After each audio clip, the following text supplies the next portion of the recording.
Welcome to Hobbypalooza 2025. Hello everyone, I'm Orlando from A Collector's Dream, and I'm honored this year to be your Hobbypalooza ambassador. This year, we're once again proud to support Signatures for Soldiers, a non-profit helping disabled veterans through the power of sports autographs. As you know, we're accepting donations all weekend long, and for every $10 that you donate, you'll earn one raffle entry for some amazing prizes. The preferred way to donate is through Zelle in your banking app to the email jekofma@yahoo.com, JECOFFMA@yahoo.com. If Zelle is not an option, use PayPal goods and services to the same email. Let's go ahead and beat last year's total of over $5,800. This hour of Hobbypalooza is brought to you by the Penny Sleever, who are generously donating 10% of this week's sales at thepennysleever.com to Signatures for Soldiers. The Penny Sleever, as you know, has top quality supplies at fair prices. Enjoy the show and have some fun. What is going on, everyone? My name is MikeO. Welcome to Hobbypalooza Hour 2. I'm joined by Dave's Midlife Card Crisis. What is up, Dave? How you doing, Mike? How you doing? I'm doing well. I can't believe it. I'm on YouTube.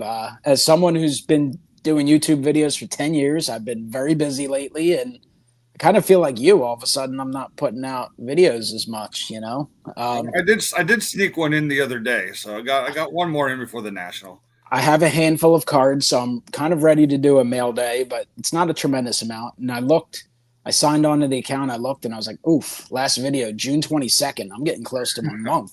And as someone who used to put out videos virtually daily, definitely 3, 4, 5 times a week, it has been a struggle for me lately, but such is life. Things get busy, things get tough, but it is awesome to see the community of people who collect, who are involved in the hobby, thriving here on YouTube. There's obviously things have changed quite a bit since way back in the day when you and I both started, you a little bit before me here on YouTube. Now it's everything. It's Instagram, it's the Facebook groups, it's all kinds of other social media stuff that I don't even barely know exists, things like TikTok and stuff. But YouTube is as big as ever. Maybe the community isn't quite as tight-knit as it used to be because, quite frankly, it used to be a couple dozen creators, a couple dozen collectors sharing their collections on YouTube, but things have obviously expanded exponentially. I mean, there are literally, since YouTube's began, there are thousands upon thousands upon thousands of sports card channels. So it's pretty cool to see how things have evolved, and we have so many big channels, and we have small channels, and we have new channels, and we have long-lasting channels. And it's cool to see collaborative channels as well. For Collectors is obviously taken off. So appreciate For Collectors once again hosting Hobbypalooza, which is at this point going on, 5, 6 years now. So it is pretty crazy, Dave. Things have changed. Yeah, oh, for sure. I mean, like you said earlier, not the main channels were, around when we started. I mean, even the first, the national we went to, man, what was there? Maybe 15 to 20 of us, maybe at the show. And then obviously you see the get-togethers now. It's several hundred there. So it's great to see it evolve over time. Yeah, I'm thinking back, I don't know, because obviously people were making YouTube videos from the national for a long time, going back 15 years, people would walk the floor, stuff like that. But I don't know. I want to say maybe that one video I did back in the day might have been one of the real, and like you and Mike did, Mike, who is Eastern Connecticut Sports Cards, has been around for a long time as well, though we took a small break in between. Like you guys did like a national recap or a video together, stuff like that. Yeah, I think it was 2015. Me and him did since we were rooming together, we just did a national pickup video right there from the hotel, and there wasn't too many videos out there with two YouTubers hanging out together for sure. So, but then that next year, Atlantic City, I feel like kind of started that trend there a little bit when I did the video with 6, 7 of us. I did a big thing, and then the following year, that was like in the infancy of live YouTube videos. There in Cleveland, deep into the night. Yeah, that was at the really probably 4 hour one of the live. first real like YouTube hangouts. Like obviously Baseball Collector took it to another level eventually with his formal get-togethers, but like that year in Cleveland, I mean, that was about 15 to 20 of us, and you know, we had videos going, Well, I remember box breaks that we were doing and publishing. But I remember my first year, it was like 2015, and there was no videos being shot at the little gathering we had at the DoubleTree, and me and Mike just happened to walk into it.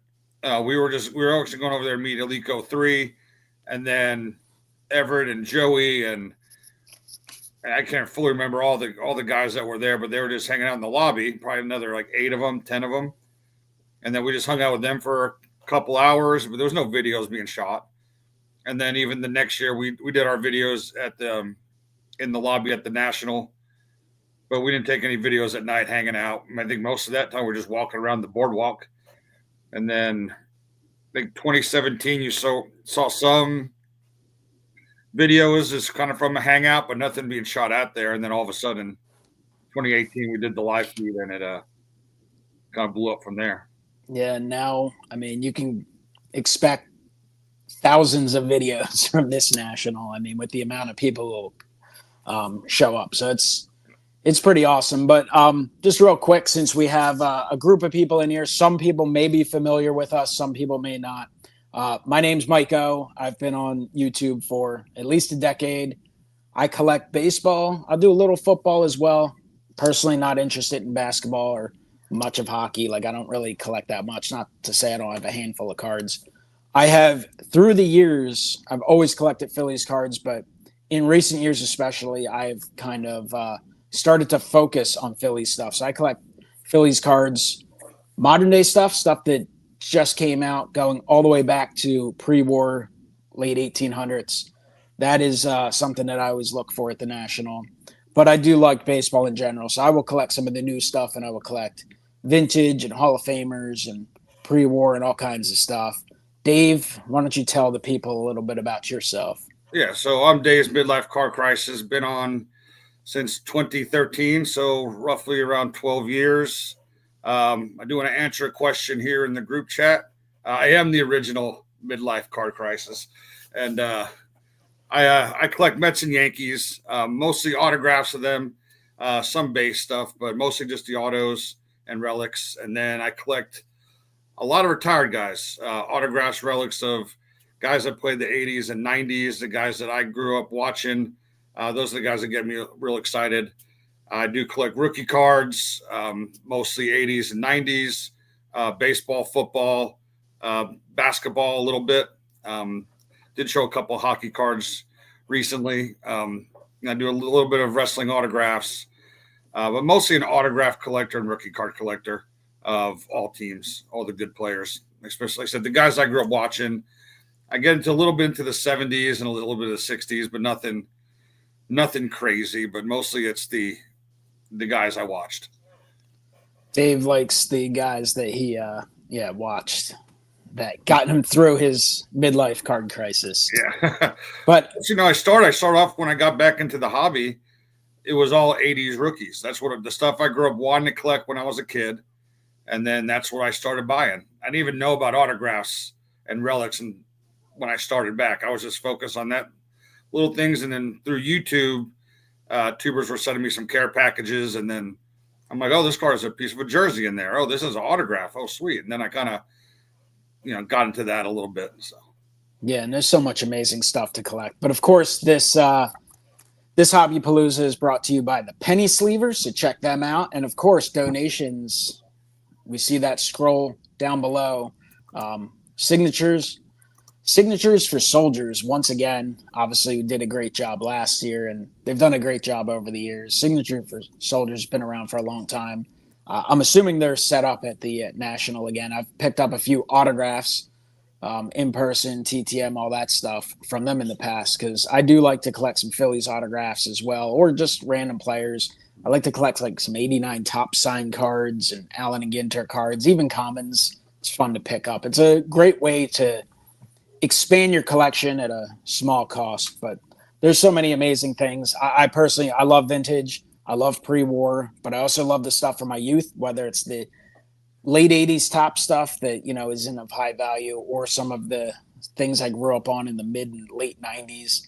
And then today's stuff. There's nothing better than, you know, brand new tops coming out every year, picking up some sets, team sets, everything like that. So that's all pretty darn awesome. But appreciate everyone watching, everyone hanging out. Dave, real quick, you know, we haven't talked a lot about it. Obviously, the National somehow is what, like 2 weeks away? A little less. Yeah, even closer. It's getting there. Things are starting to get real. I personally have never made less plans for the National. I don't think in my national career. How about yourself? Have you given it thought? Do you have specific plans? Anything? Any certain focus? Or you just kind of doing what you usually do, going there, bust some packs, drink some beer, hang out with some friends? Well, I'm definitely going to drink some beer while I'm there. That's number one priority, which I get there day after you guys, so I expect the fridge to be stocked and ready to go when I get there. No, like I go in there with maybe a card or two that I think I want to grab, and then everything else is just what can I see that I want, and then it's I usually go autographs at the National. I don't buy too much cheaper stuff. I don't really dig through the boxes anymore. I'll look for some cheap relics, you know, just autographs of guys I need. You know, most of the time I just need one autograph of all the good players. So I have a list of the people I need. I do usually have, depending on the funds, is more of a specific guy. Like the one year I wanted either Griffey or the Mickey Mantle. Last year I was looking for the Scherzer. Didn't find it till after the National, but found it on eBay. This year I got to recount my money and see what I'm going with, but I think I want to go for a Koufax autograph, but I need it on around that $500 range. Anything over that kind of just takes away too much of my funds, and then I may go for a Perez Steel at that point where it's a little cheaper. But we'll see. I'm looking more of a 2015 5-star would be my preference, maybe 2014. So that's the only plan I have, is to look for that card, and then everything else is just see what happens.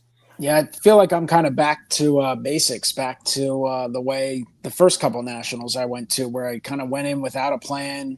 Obviously, just kind of look around, see what happens. The last few years, I've had kind of going there in two parts. I would go there with some business plans, some stuff that I brought with me to move, some stuff that I would sell that I needed considerable cash for different expenditures, and then a portion of it would go to the show. And then I would have that collector part of me browsing for the rare Philly stuff, the pre-war stuff, the things that you kind of only see at the National unless it shows up at an auction house.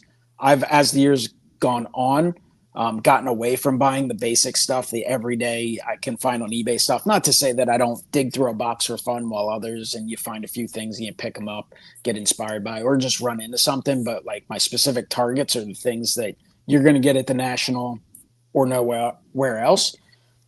Yeah, I think you kind of started that trend in 2018 in Cleveland, because you're looking for that George Sisler. And that was like your main target, was to grab that one card. And then after that, you've kind of been looking for that oddball stuff. Yeah, so the last few years, I've kind of had those two focuses. This year, I mean, I'm flying for the first time in like 4 Nationals. The last few I've driven, and the last few days I've been kind of regretting this decision. And it's mostly a time constraint one. Otherwise, I would have made plans to meet up with a friend of ours and drive there. So I started thinking about it, and I was like, well, there's less stuff I can bring, bulk stuff that I could bring and sell. And then when I'm there, you can only buy so much. You can only bring so much home on the plane. Granted, most stuff isn't going to be worth shipping. Kind of defeats the purpose of purchasing at the show.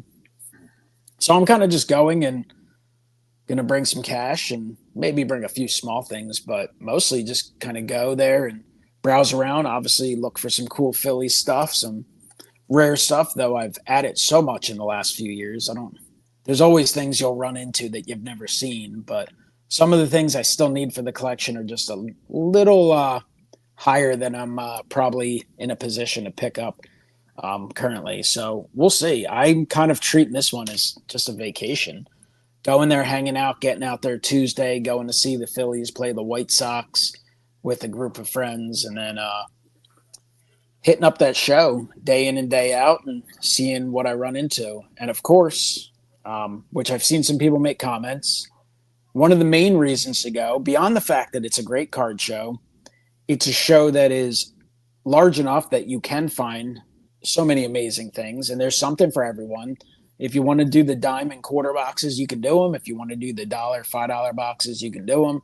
If you want to get wax or get all those special deals, you can do that.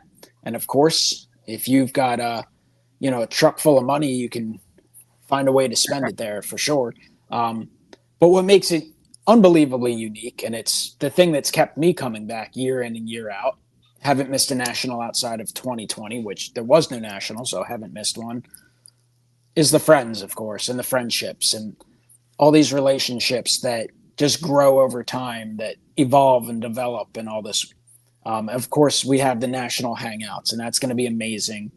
Just to get to talk to people, some people you haven't seen for a couple years, some people you see yearly, and just do a little meet and greets, maybe talk for a few minutes, maybe talk for an expanded amount of time.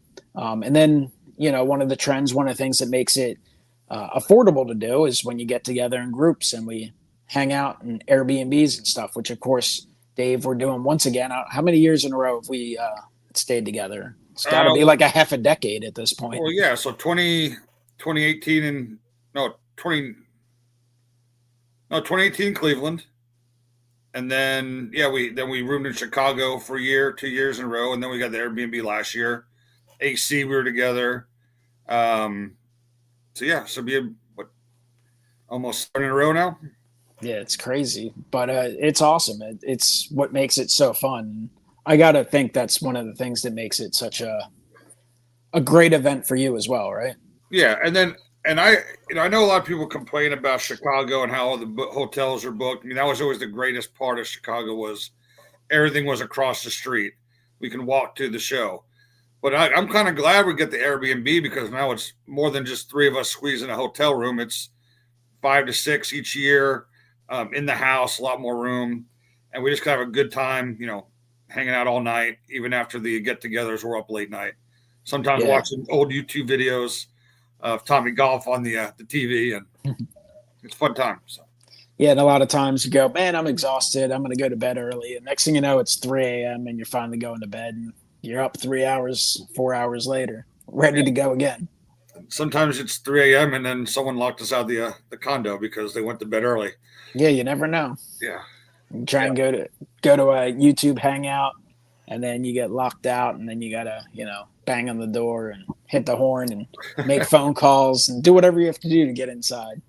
But no, it's going to be fun. It's going to be awesome. The National is just so big. It's such an amazing event. Like we said, a great card show. So many things to do. And if you're into the freebies and all the events and the celebrities and the autographs, which I haven't really done any of the autographs in recent years, but that's always a fun way to go as well. But hanging out with everyone, doing so many different things, like all the YouTube get-togethers and the different events and stuff. It's just amazing. And of course, Chicago, you do have Cubs, White Sox. You usually have a game, a team in town. So it's a chance, if you haven't done it, to see different ballpark. Not that either one's incredibly close. Cubs probably 25-minute Uber ride or so.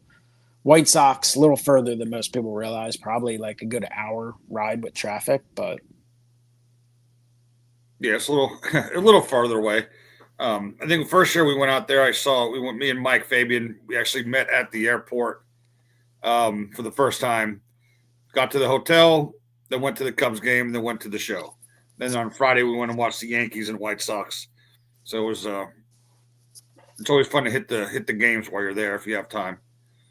Yeah, and I've done the White Sox a few times before. I wouldn't go outside of the fact that, one, I'm getting in on Tuesday instead of Wednesday, and two, the Phillies are playing. So why would I not?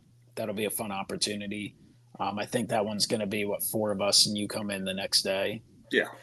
So, No White Sox game for Dave unless he decides to blow off the National on Wednesday and go. Yeah, no, I'll go to the show. I don't have time to go to the games. I want to come hang out and see everybody. And that's even like beside the get-togethers at night, you're going to talk to everybody at the show too. Run into people throughout the show, walk around with them, talking. Then break apart, and then you find another YouTuber. Sometimes it's also a good way to save some money by not blowing all your money in. By looking at cards, just go find some tubers to hang out with during the show, and then walk around with them for a little bit. It's funny how it evolves too, because there'll be certain people you run into every 10 minutes, and then other people, it's like someone will be like, "Oh, have you seen so and so?" And you're like, "No, I literally haven't seen them for 3 days in a row." And then somehow you run into it at the end. But it's also a great way to network. Even if you're looking for specific cards, it's like, Dave, you're looking for whatever you're looking for this show. You're looking for, if it was last year, your Max Scherzer Mets autograph or something. Like, if I see one, I'm going to let you know. And then you can come take a look at it. Maybe you work out a deal, maybe you don't. But, I've benefited from that. And I know others have benefited from that too. Having that helping hand, whether it be to help locate items, maybe help negotiate items. Some people are a little better at negotiation than others. I know Ed uses that. Our buddy Wesker Griff will send one of us to try and get him a better deal from time to time. So that's always fun as well. Yeah, and even like if you guys are buying similar stuff, work out deals where you both are buying from the same dealer, and then get a good deal that way. Even though you're not getting the good deal, the group both you together are getting the good deal, and it works out great. I think BBC does that a lot sometimes. So yeah, I've done that before too, working out a bulk deal and then splitting it off. That way you save a little more. Or if you're friends with dealers, sometimes you can get, your friend a little bit more of a discount. Will work with you a little more. I've done that as well too, so that's been good. Yeah, it's like I go buy from RBI Crew 7 every year. I try to usually there's one card I need from them, and they give me a good deal every year because they know who I am. They're former YouTubers. Every once in a while, I make a video, but they're part of our little group, and they hook us up. Yeah, and it's also a great way to get advice from others too, right? Hey, can you take a look at this card? Hey, what do you think about this card? Can you help me look at it? I know some people who maybe they're more of a modern collector, but they do want some vintage cards. They may want a Hall of Fame rookie, something like that. And they'll ask someone who's a little more experienced at buying, whether it be raw or even graded stuff, like, hey, what do you think of this example? What is this price? I know some of the friends will ask me to look up stuff on VCP and stuff like, hey, can you do some research for me? Stuff like that, which is always beneficial as well.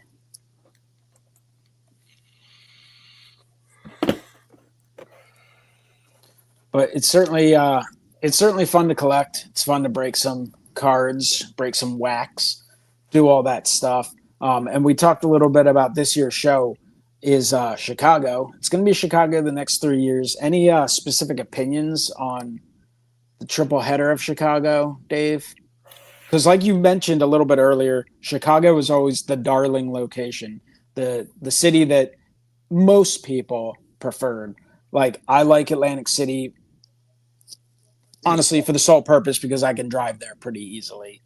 The town itself leaves a lot to be desired, though I like the center there. Cleveland, I actually think was fun. I can drive. It's not close, but I can drive it.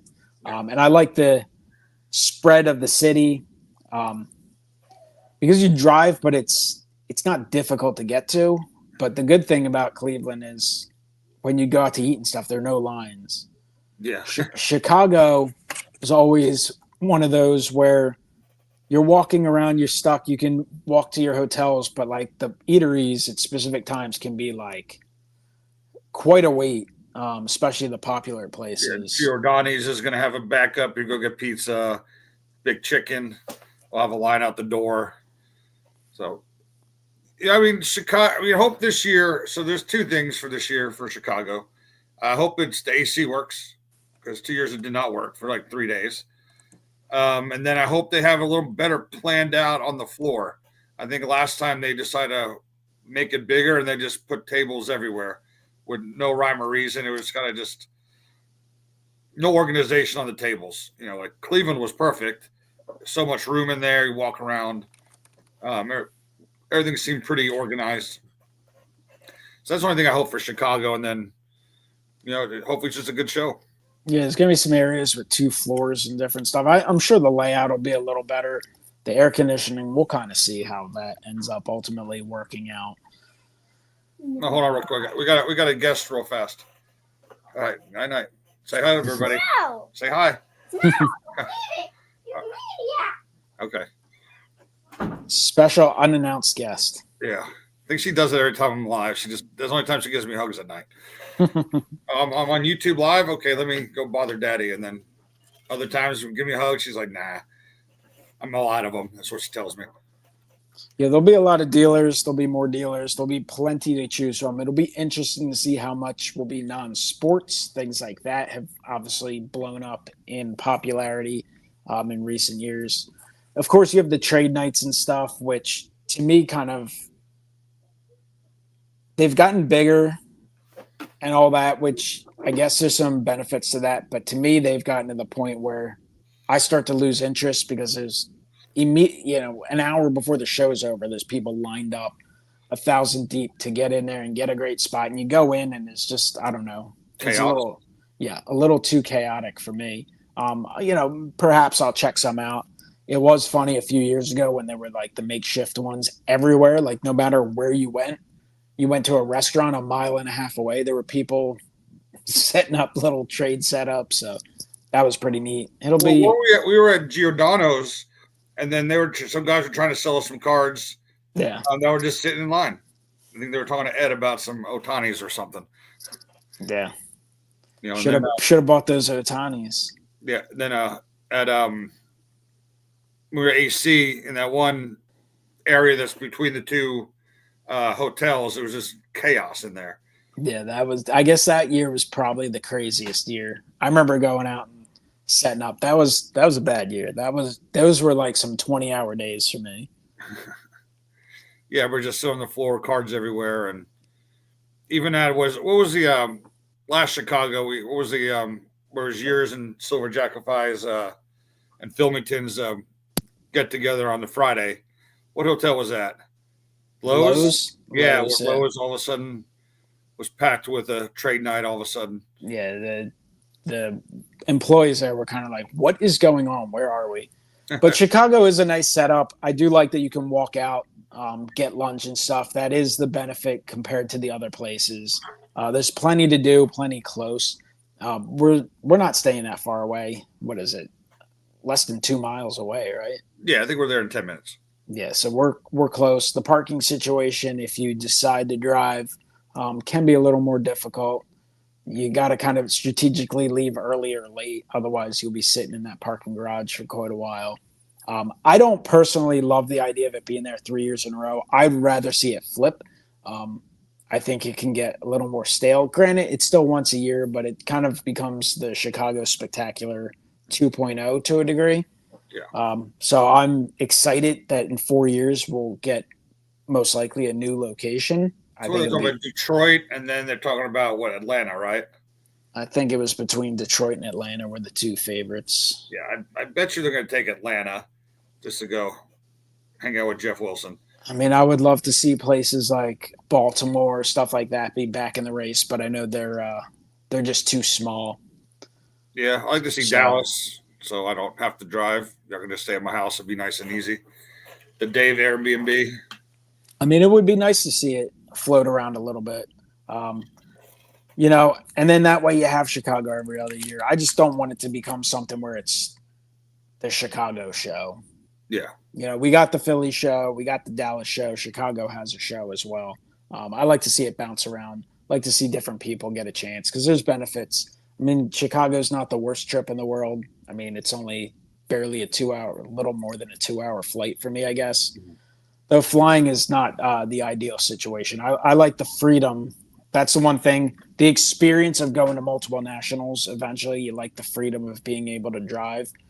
You've never had that opportunity, I guess. No. But just going there, being able to bring stuff to sell if you choose to sell, bring your bags, not worry about checking bags or, all that nonsense you got to deal with, but also just the freedom to buy stuff. Like if you wanted to buy a case of cards, if you want to buy a bunch of wax, if you want to buy a large poster or one of those items, like you can. I was able to do that a few years ago, pick up some early 1900 oversized, like Grover Cleveland Alexander prints. Like it was awesome to be able to just be like, all right, cool. I can just load that in the car and drive it for 7 hours. Like Yeah, that is an advantage for some people, those who can drive to the show. Yeah, I would love to be able to drive one year, to even just be able to stay through Sunday, take my time getting home. I don't have to, always rush me. My wife may not like me taking those extra days, but yeah, even like the last day, just buying. I don't open a lot of boxes, but usually the last day they'll have some better deals where I could just pick up a bunch of stuff, put in the car, drive home. Not a big deal. I can't put everything on a plane. I don't want to bring an extra suitcase for wax, so just kind of come home what I came with, or go home with just cars I bought. That's really and I love to be able to go Sunday. If I'm driving, even if I have a plan to leave at noon, I'm staying until they throw me out. That's just the way I am. That's the way it's happened every year. That's why last year I was stopping at rest stops at 1 a.m. to rest my eyes for 10 or 15 minutes during that 7-hour ride home. But no, it's just great. But I've had some killer deals on Sunday. I know a lot of people like love to push to get in and get out. You have some people who talk about the National all year long. They're so excited for the National, and then they're in a rush to leave. They're leaving, Saturday morning, stuff like that. Like obviously sometimes work, family, there are different things that are going to take you away from it. You can't always go the entire time. And I get the travel can be difficult. So a lot of people do have to leave early Sunday. I think I'm flying out 6:30 p.m. this year, so I'll be able to go to the majority of the show on Sunday. Yeah, I'll be at the airport at like 8 a.m. I think on that day. I think my flight's at 10 or 11. I don't know which one it is, but it's pretty early. Yeah, but even going to the show that last day, I still feel limited. I remember two Cleveland shows ago, so pre-pandemic, like just killer deals that Sunday, like insane deals on wax, insane deals on slabs and stuff. And of course, it was a different world than it is today. I mean, you could get stuff what felt like pennies on the dollar for today's market. But even like last year, just being able to pick stuff up last minute, I think I bought probably a 3,500 vintage cards, able to work out a deal in the last hour of the show. Just like those types of like just a deal I couldn't refuse, that I was able to pull some stuff out for the collection. A lot of stuff I was able to use as inventory for the eBay store, stuff like that. And that's something I can't do if I'm flying. Like I'm not going to carry on a 3,600 count box on a plane. I think they would frown upon that one. No. I mean, they'll probably make you open it at the gates too because of all the plastic.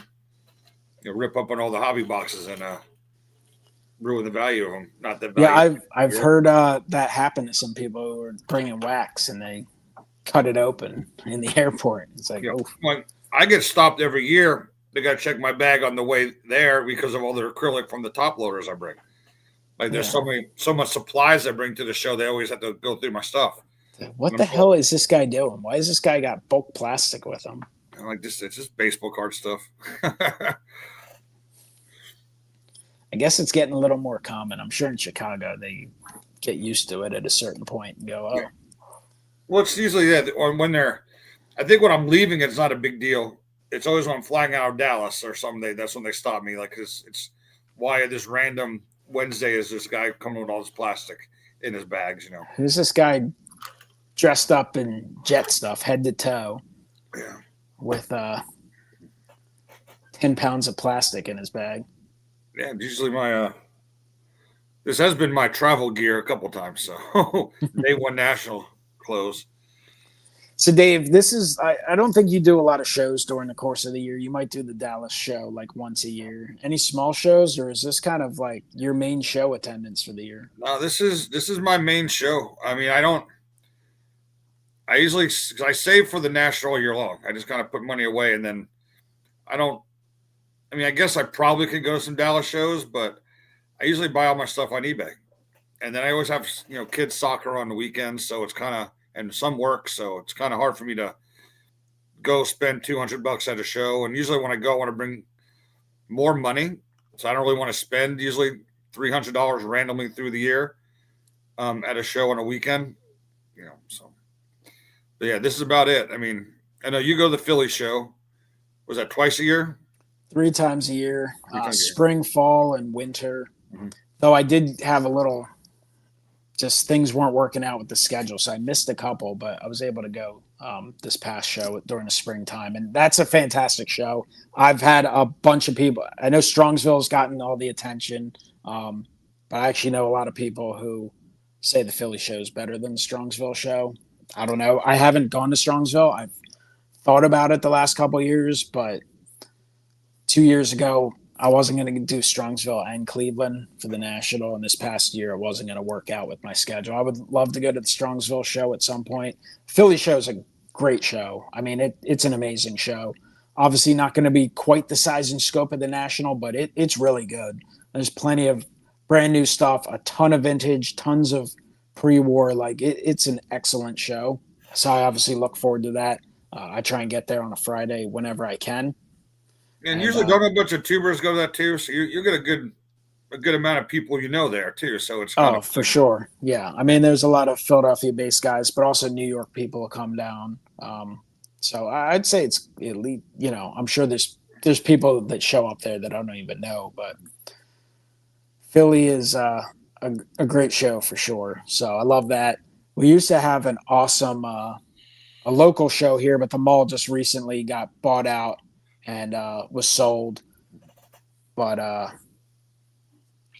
that show went away. That was an awesome small local mall show. They're trying to start it up again. I went to the first one. It was okay, but it'll be interesting to see. But otherwise, I haven't had a lot of time to go to other shows. But Philly show is great. So I definitely look forward to that.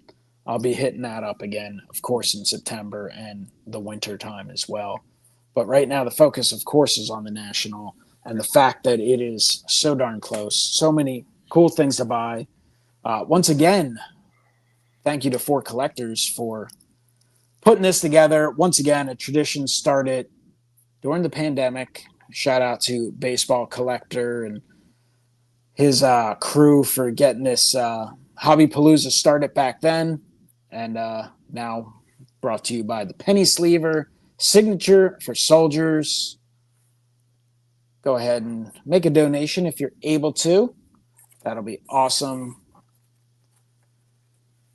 And then also, if you're at the show, stop by their booth, pick up some stuff, spend some money at their tables. They have some, bunch of autographs. Mostly they're going to be in-person autographs, but you can find some.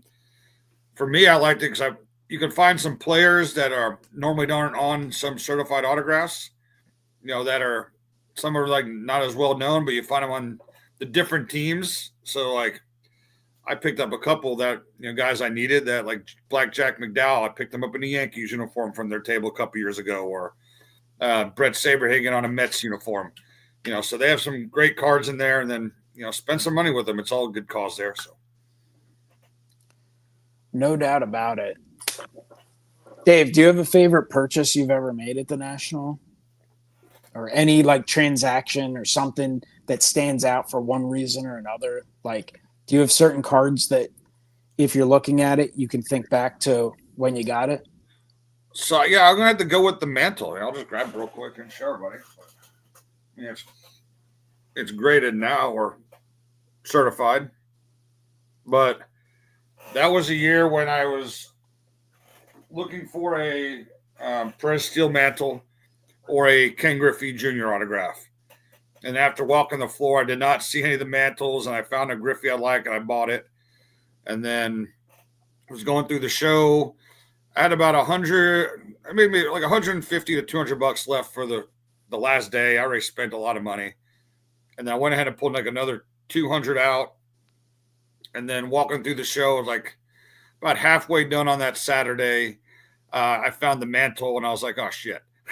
And then, after walking around for another hour, I said, no, I can't leave without buying it. It was $500. So I pulled another $200 out of my account. And then when the guy picked up pulled the mantle I was looking at, that one was actually underneath it, and that's the one I really wanted. And then I had to just get it. So walked away with a Griffey and a mantle and no money. So that's probably my favorite pickup. But it's always fun to like think back on it. So like I'll think anytime I hear Tony Womack, I'll think of our friend Mike Eastern Connecticut Sports Cards breaking a box of Topps Archives and getting smoked. You know, it's like a $50-$60 box and he got the $5 Tony Womack autograph. Or when you and him opened those old Topps, what was that, like 50th anniversary packs or something, where he got the Dwight Clark. Yeah, so and you crushed it. Yeah, and thankfully we have that video. That's like an all-time classic video that I guarantee 99% of people on here haven't seen. I have it saved to my watch later forever because I watch it all the time. But that Merino is one of my biggest regrets on selling, because I spent too much money at the National, and then I end up going home and I was like, well, I can make up some funds on this Merino, and now I don't have a Merino autograph, which I still need. And he's way more expensive now than he was a couple years ago. So that kind of just that one haunts me a little bit, where I should have just kept it and was broke for a little longer, you know. Yeah. Well, we all make mistakes, or we all make transactions that we may regret, whether it's a purchase that you look back on later and go, oof, that didn't work out, or the purchase you don't make sometimes, where you wait 1 year and then wait the next year and then pay 35% more 3 years later, or selling stuff. But it's fun, like thinking about different cards. Like, so like a few years ago, I was hanging out with Big Scott, and, you know, I always had that list of different premium Hall of Fame rookies I wanted. Clemente always on the list, but I wasn't like really looking at that specific show. You know, you'd see one and you'd look at it. But I remember Big Scott 35 ends up picking one up, and I'm like, damn, that's nice. And then I start looking at him a little more seriously. Next thing you know, like, we're in one of those back corners, and next thing you know, I'm trading off some modern stuff, some Ohtani, stuff like that. Next thing I know, I'm acquiring a Clemente rookie along with a bunch of cash for some Ohtani cards and a few other modern rookies and stuff. And then, like, I have that now. I always remember, like, I picked this card up hanging out with Big Scott, or my 50 Bowman Jackie Robinson I picked up hanging out with a fellow YouTuber. Just so many things that I've made purchases where you're hanging out, and that's pretty cool. Yeah, I do remember me getting my Ohtanis I bought from you from MikeO's card shop. Quick little shout out to you when you were selling them for like $2 and $3, and then handed to me in Cleveland, and then I'm sure regretting selling that cheap back then. But there's the 1983 Topps Chrome inserts. I don't know what they're specifically going for now, but at one point they were like $100 a piece, and I'm like, I used to have like 30 of those, and I sold most of them for $2-3 a piece. So plenty of good deals to be had. I am overdue to do a live YouTube sale. It's been months, but if anyone's interested, you can always check out the eBay store, MikeO's card shop. I think it's like 52,000 cards available on there. Mix of stuff, vintage, and plenty of modern stuff. I've been so busy lately, it's been hard to continue to upload stuff. I will get some stuff listed this weekend, but it's pretty fun and amazing to see what sells on there. Some of the cards that sell, you would never believe it. There are literally collectors for everything. Yeah, I can't remember. It was some like 1989, or some random guy that, like, not even a well-known player, and then he sold for you, and you send it to the group chat, and like, why would someone pay $1 for this? You know? Yeah, it's pretty amazing. Obviously, people like vintage commons sell all the time because people are either finishing team sets or complete set stuff. But like every now and then, it'll be the oddest thing. What was it? It was a 1988 Topps Brad Arnsberg of the Yankees, card 159 from 1988 Topps. Like probably the least saleable set of all time. I like the set. I remember growing up trying to complete it, but like I don't even remember listing it. It's one of those things you fly through the scanner, use AI stuff to get the stuff listed quicker, and you never know. You list it, maybe they'll buy it, but it's fun. Yeah, I can't believe you have 52,000 cards on your eBay store. Pretty crazy having a full-time job and Yeah, I will spend a lot of time deep into the night sometimes packing stuff.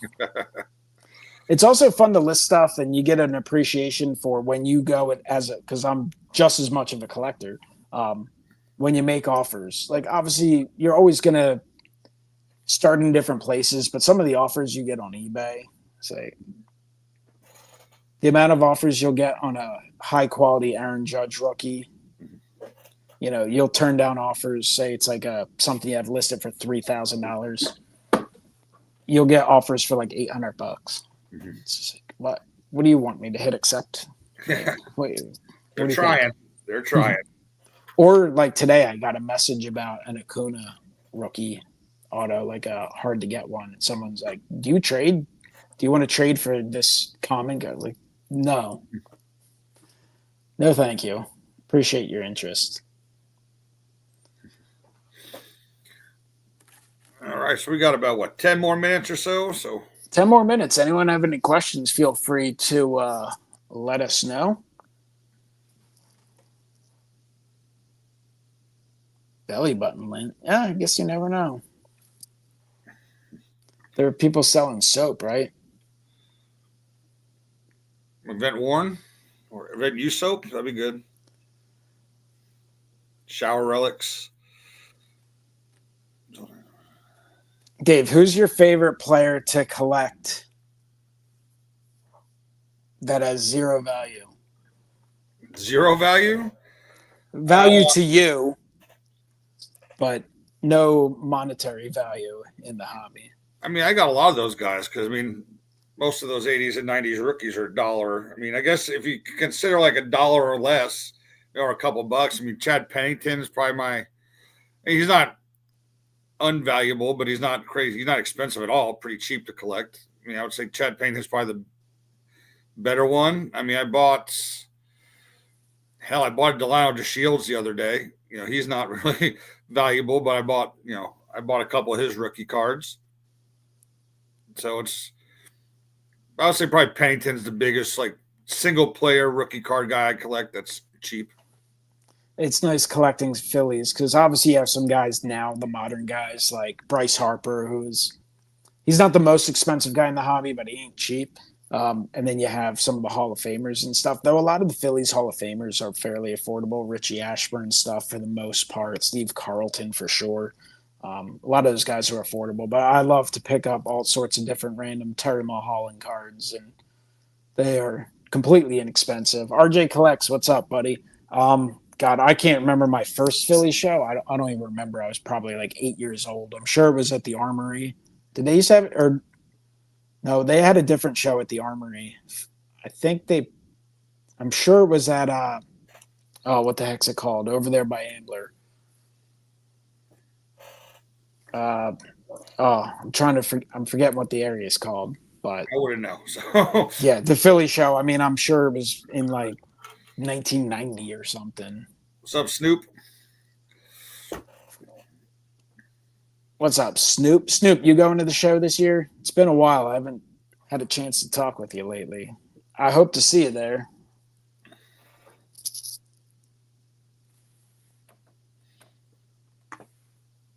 Sparky Lyle. I mean, I did show off 2 Todd Hundley rookies in my last video, so that can get you pretty no value guys I picked up. Yeah, I like doing, like, obviously, again, we talked a little bit about YouTube earlier and how it's evolved and changed and all that stuff. Back in the day, it was a lot of just showing off what you're collecting. And then, like, now it's evolved into it's a lot of discussion videos. If you're talking about videos, if you have a hot take, if you do something to rant, that'll get you more views. But, sometimes I do these mail days and I just go through and I'm like, yeah, this is fun stuff, but this is definitely a collector type of video that most people are like, why are you buying this crap? And I love it. Yeah, that's my whole every video I show. I mean, I'll show a couple good ones and I'll show a bunch of like, what the hell is that shit in your collection for? And I really don't care. So, and I'll say this real quick. There has been some talk on YouTube with some guys like, not want to make videos because they don't get the views or they just can't show a whole bunch of good stuff. And my advice is then who gives a shit? Sorry for the language on that, but show what you want. Just if you're going to be part of this hobby and on YouTube, part of this community, it doesn't really matter what you buy and what you collect. Just show the cards off, be present in the community, and come hang out. And then it doesn't really matter about the views or what your collection's valued at.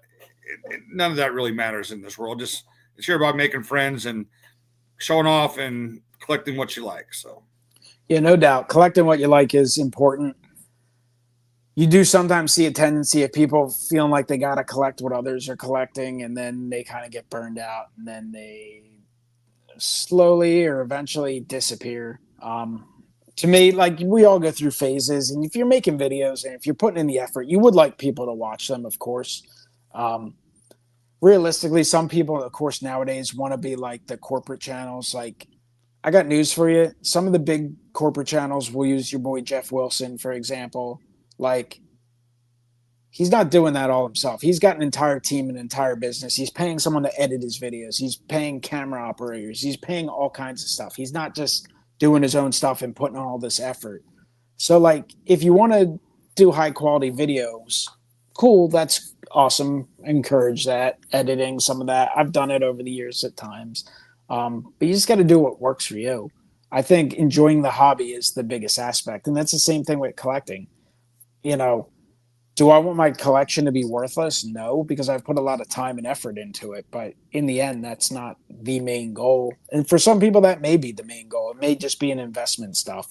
And, you know, if you love the Hall of Famers and you love building that collection, do that. If you like the modern game and you like the modern players, there's nothing wrong with that. I mean, that's the way you're going to start. I think getting whether your kids, nephews, stuff like that, you get them introduced into baseball. The guys they watch, like, they're not going to care about some of the guys from 50 years ago. They may eventually care. That's the evolution. My nephew has gotten really into baseball. He plays baseball. He's done pretty well. I mean, he's still young. He's not even 10 years old yet. But he's someone who, of course, loves these new players, and knows an outrageous amount about it because he's watching the highlights daily, watching the games daily. And then he's slowly getting more interested in learning about some of the older guys. And to him, then old guys like Ken Griffey Jr., which doesn't feel that way to me. But then all of a sudden you go, oh, yeah, his career started, 35 years ago or whatever it is. So, I mean, that's the way you grow the sport and grow the hobby. And, I mean, baseball's, sports in general are awesome. But baseball's really it's a fun game to watch now, just like it was back in the day. And I'm someone who likes to watch old games. I will watch during the off season, especially right before spring. I will put on old games from 1993 or random games from the late 90s or the 80s and just have them playing on YouTube while I'm working on stuff. And then, of course, I like watching the games now. I'm missing some of the Phillies game right now to hang out with all of you for the next few minutes, but it's awesome. Yes, we got about 2 minutes left. Is that right? 7:55 is our cutoff, or I guess 8:55 your time. Yeah, and then we're gonna have another group coming on. So, Hobby Palooza all weekend long, Friday, Saturday, Sunday. I'm sure it'll go to like 3 a.m. tonight with Carlos. He will find a way to go as long as humanly possible. So, a lot of for collectors. Brought to you by the Penny Sleever, Signatures for Soldiers. Make your donation. If you make a donation during this broadcast, which doesn't have a lot of time left, I'll give out I'll find a way to give out some sort of gift card for eBay, for the eBay store or something. So go ahead and make a donation in the next few minutes. Check it out. At the National Hangout. Say hello to me, MikeO. Say hello to Dave. Dave's Midlife Card Crisis. Dave, any final thoughts in these final seconds? Just collect what you love, show cards that you love, and just be part of the community. Collect what you love what you collect. Enjoy the hobby. Enjoy the sport. Enjoy the people. Enjoy the friends. Enjoy the remainder of Hobby Palooza in 10, 9, 8, 7, 6, 5, 4, 3, 2, 1. Peace. Love my hobby. Keep collecting baseball cards, Mike. But hey, we want to keep the lights on here at Four Collectors Studios, so hit the like button for us, guys. So thanks everybody for coming, and yeah, we'll see you next time on Four Collectors. All right, guys, have a great rest of your night. Subscribe to the Four Collectors channel if you haven't done so yet, and we'll see you soon. All right, guys. Clemente Collector has said we hit a grand slam, so that makes me feel good.